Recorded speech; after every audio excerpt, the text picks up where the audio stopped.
The San Francisco 49ers are in a really odd situation with Brock Purdy. With their current contract negotiations going on, you may believe that Brock Purdy isn't good enough to warrant getting paid $50 million or more a season. However, though, there are 6 quarterbacks right now that are making $50 million or more, and they have less playoff wins than Brock Purdy. Lamar, Herbert, Jordan Love, Trevor Lawrence, Tua, Dak Prescott.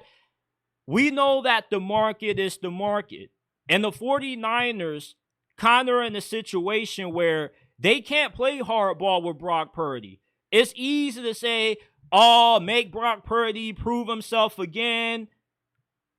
What can the 49ers find that's better than what Brock Purdy has been these last couple of years? Ever since he's taken over as the starting quarterback for this franchise, he's done nothing but win. He's led them to 2 conference championship games. He's led them to a Super Bowl. That Super Bowl that they lost a few years ago to Kansas City wasn't because of him. It was because of Kyle Shanahan getting too conservative. You cannot kick a field goal and then pray to God that your defense is going to be able to stop Patrick Mahomes, because he's the boogeyman. If you give him the opportunity to win the game, he's going to come through 100% of the time.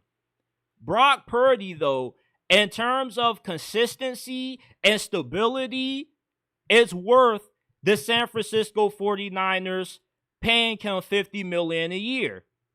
You are not going to find too many better options that can give you an upgrade at the quarterback position from Brock Purdy, unless you can find a way to trade for Josh Allen or Lamar or somebody like that, which you won't be able to. What are you going to do?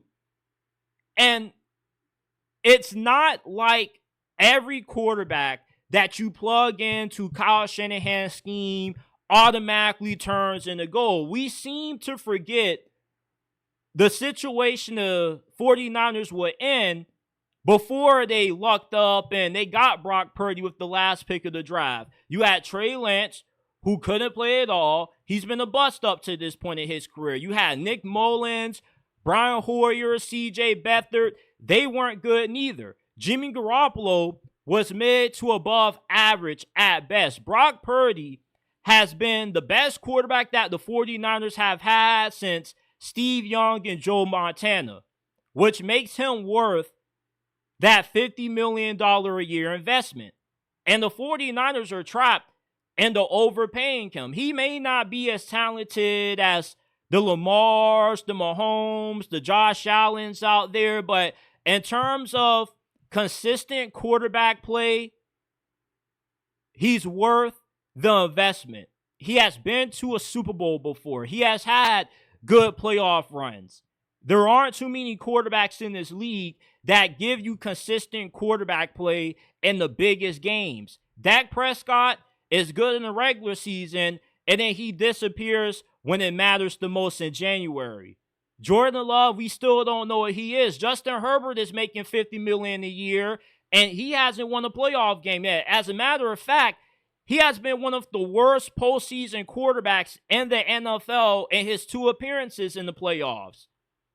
The 49ers have never won a Super Bowl with the quarterback that just had a supporting cast full of bums. The argument that last year exposed the truth about Brock Purdy is bullshit. What do you expect him to do down one of the greatest offensive tackles in the league, down some of his best receivers as well, down Christian McCaffrey? Like, there's only so much your quarterback can do. In spite of how talented he may be, nobody can win with dog shit around him. All of the best quarterbacks in the NFL right now, Mahomes, Lamar, Josh Allen, Joe Burrow, what do they all 4 have in common? They have weapons to throw the football to. There's not a single quarterback that has won a Super Bowl with just bums as their supporting cast. Every single quarterback that's in the Hall of Fame has played with at least 1 or more Hall of Fame talent. Good quarterbacks play with good players. Good coaches need good quarterback play to win the majority of times, unless you have the 2000s Ravens defense or the 85 Bears defense. It's hard to win without good quarterback play, and that's what the 49ers have gotten these last couple of years with Brock Purdy. So the whole argument that, oh, he's not good enough to get paid $50 million, the 6 other quarterbacks that are getting paid $50 million a year that don't have the same level of playoff success as Brock Purdy say otherwise. If Brock Purdy was a first-round pick, we wouldn't be having this discussion still. But since he was Mr. Irrelevant, and people tie where you're drafted to how good you are, their judgment is clouded because they still can't realize how good this guy is. He's a top 10 quarterback without a doubt. To me, he's the 8th best quarterback in the league. And that makes him worth $50 million a year. Now, if he's asking for $60 million, okay, that's way too much. You got no choice but to go in a different direction. But Purdy has shown in big games, big moments, he can come through for you. He's dependable. And you don't really find it a lot in today's NFL. There are still a lot of quarterbacks that we don't really know how good they are. We don't know if Tua or Trevor have the ability to lead a franchise to postseason success. And with Lamar Jackson, we don't know, in spite of how talented he is, if he'll ever win a Super Bowl in Baltimore. But Brock Purdy has come close to doing so. Paying Brock Purdy is not a mistake. It's a necessity.